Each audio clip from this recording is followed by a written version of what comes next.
Commentaire de saint Thomas d'Aquin sur l'évangile de Jean, chapitre 3, suite. Certes, dans son essence, en tant qu'elle est quelque chose de créé, la grâce habituelle du Christ fut finie, reçue, donc limitée. Cependant, on dit que le Christ l'a reçue sans mesure pour trois raisons. D'abord à cause de celui qui reçoit cette grâce. Il est manifeste que la capacité de toute nature est finie, car même si elle peut recevoir le bien infini en le connaissant, en l'aimant et en jouissant de lui, elle ne le reçoit cependant pas infiniment.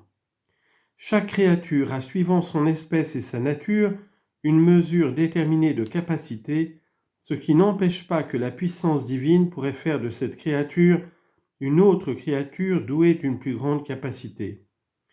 Mais alors cette dernière ne serait plus de même nature selon l'espèce. De même que si l'on ajoute une unité au nombre 3, il devient alors une autre espèce de nombre. Quand donc il n'est pas donné à une réalité autant de bonté divine qu'en peut recevoir la capacité naturelle de son espèce, il apparaît que le don lui a été fait avec mesure. Quand au contraire toute capacité naturelle est comblée, il ne semble pas que le don lui soit fait avec mesure, parce que même s'il y a mesure du côté de celui qui reçoit, il n'y a pas mesure du côté de celui qui donne, lequel est prêt à tout donner. Si quelqu'un porte au fleuve un vase, il y trouve à sa disposition de l'eau sans mesure, bien qu'il la reçoive avec mesure à cause des dimensions limitées du vase. Ainsi, bien que la grâce habituelle du Christ soit finie, limitée selon son essence, on dit qu'elle lui est donnée infiniment, et non avec mesure, parce qu'elle lui est donnée autant que la nature créée peut la recevoir. La raison pour laquelle on dit que le Christ a reçu la grâce sans mesure est du côté du don reçu. En effet, toute forme ou tout acte considéré en lui-même n'est pas fini à la manière dont il est limité par le sujet en lequel il est reçu, mais rien n'empêche qu'il soit fini selon son essence, en tant que son acte d'être est reçu dans quelque chose. Est infini selon son essence celui qui a toute la plénitude de l'acte d'être, mais cela ne convient qu'à Dieu qui est son être. Supposons maintenant qu'une forme particulière, par exemple la blancheur ou la chaleur, existe sans être dans un sujet, elle n'aurait certes pas une essence infinie, puisque son essence serait limitée à un genre ou une espèce. Néanmoins, elle posséderait toute la plénitude de l'espèce, et donc, considérée en tant qu'espèce, elle serait sans limite ou sans mesure, possédant tout ce qui peut appartenir à cette espèce. Mais si la blancheur ou la chaleur est reçue dans un sujet, elle n'a pas toujours ce qui appartient nécessairement et toujours à cette forme considérée en elle-même. Elle ne l'a que quand elle est possédée aussi parfaitement qu'elle peut l'être, c'est-à-dire de telle sorte que le mode de possession soit adéquat au pouvoir de la réalité possédée. Ainsi la grâce habituelle du Christ fut certes finie selon son essence, et pourtant on dit qu'elle fut sans limite et sans mesure parce que tout ce qui pouvait appartenir à la grâce considérée en elle-même, le Christ l'a reçu en totalité. Les autres, eux, ne reçoivent pas tout. L'un reçoit de telle manière, l'autre de telle autre. Il y a répartition de grâce. 1 Corinthiens 12, 4. Enfin, la troisième raison pour laquelle on dit que le Christ a reçu la grâce sans mesure relève de la cause même de la grâce. Car dans la cause est contenu d'une certaine manière l'effet. On dira donc de celui, quel qu'il soit, en qui se trouve une cause ayant une puissance infinie, de produire un effet qu'il possède cet effet sans mesure et en quelque sorte infiniment. Par exemple, si quelqu'un possédait une source capable de jaillir infiniment, on dirait qu'il possède l'eau sans mesure et infiniment. De même, l'âme du Christ possède une grâce infinie et sans mesure, parce qu'elle est unie au Verbe qui est le principe infini et inépuisable de toute l'émanation des créatures. De ce qui vient d'être dit, il ressort clairement que la grâce du Christ qu'on appelle capitale, parce que le Christ est la tête de l'Église, Éphésiens 5, 23, est elle aussi infinie dans son influx. En effet, du seul fait qu'il possède la grâce, il la répand.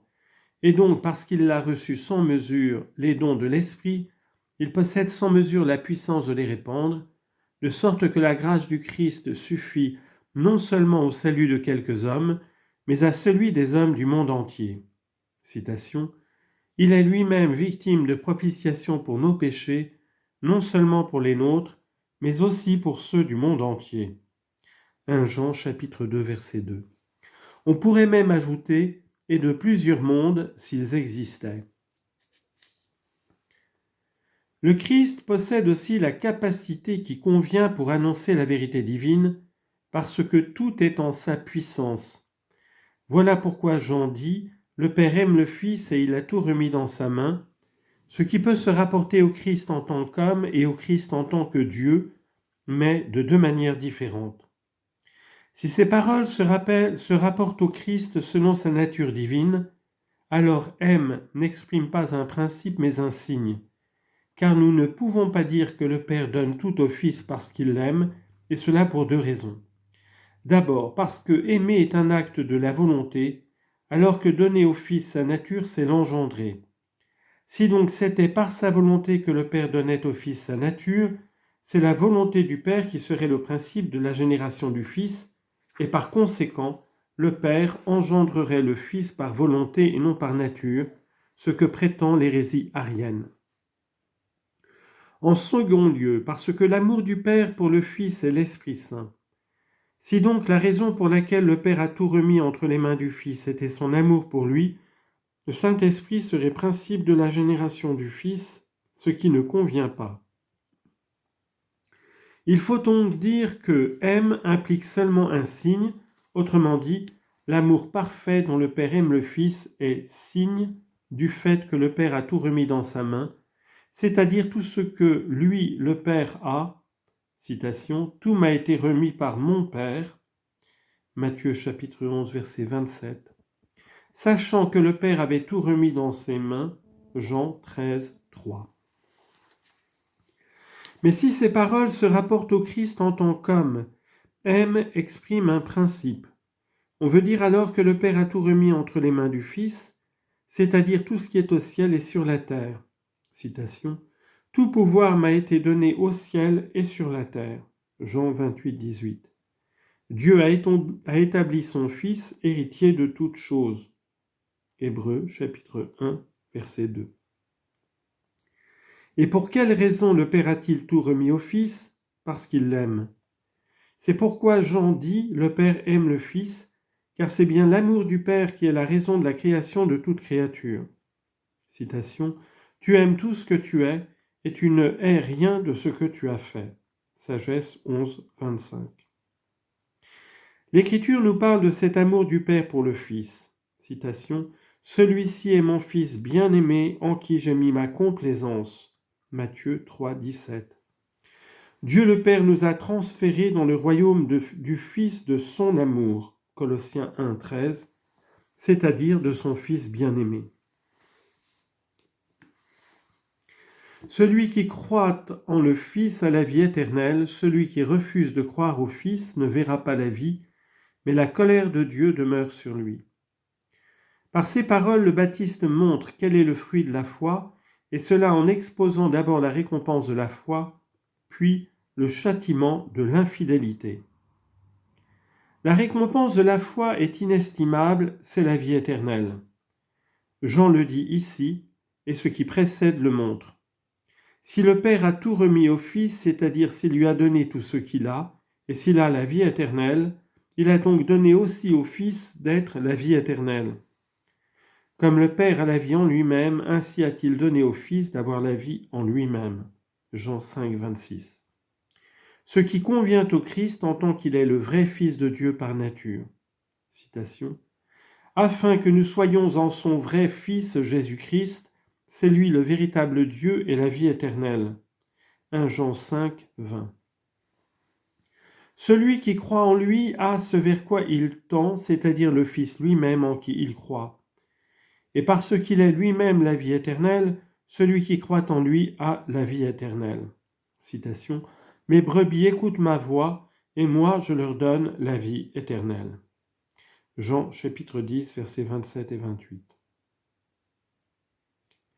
Le châtiment de l'infidélité est intolérable tant en ce qui concerne la peine du dam qu'en ce qui concerne la peine du sens. Il est intolérable en ce qui concerne la peine du dam parce qu'on est privé de la vie. C'est pourquoi Jean dit « Celui qui refuse de croire au Fils ne verra pas la vie ». Il ne dit pas « n'aura pas », mais « ne verra pas », parce que la vie éternelle consiste dans la vision de la vraie vie. Citation, « La vie éternelle, c'est qu'ils te connaissent, toi le seul vrai Dieu, et celui que tu as envoyé, Jésus-Christ. » Jean 17, 3. Cette vision et cette connaissance, ceux qui refusent de croire ne l'auront pas.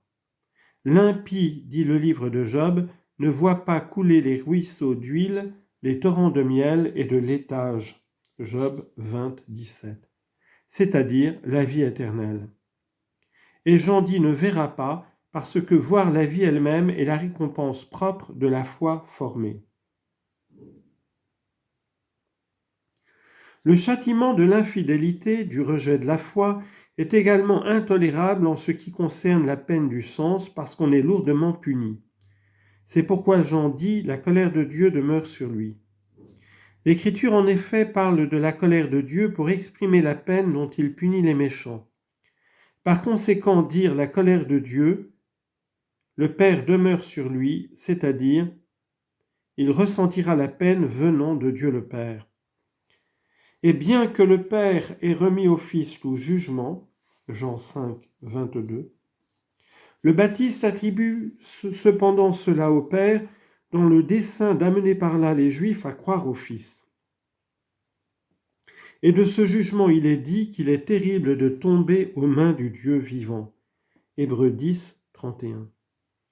S'il dit que la colère de Dieu demeure sur ceux qui refusent de croire, c'est parce que cette peine qu'ils devront subir ne cessera jamais, et parce que tous ceux qui naissent en cette vie mortelle ont sur eux la colère de Dieu que porta le premier Adam. Nous étions par nature, c'est-à-dire par notre naissance, fils de la colère. Éphésiens chapitre 2, verset 3. Or de cette colère, nous ne sommes délivrés que par la foi au Christ. C'est pourquoi ceux qui ne croient pas en Christ, Fils de Dieu, la colère de Dieu demeure sur eux.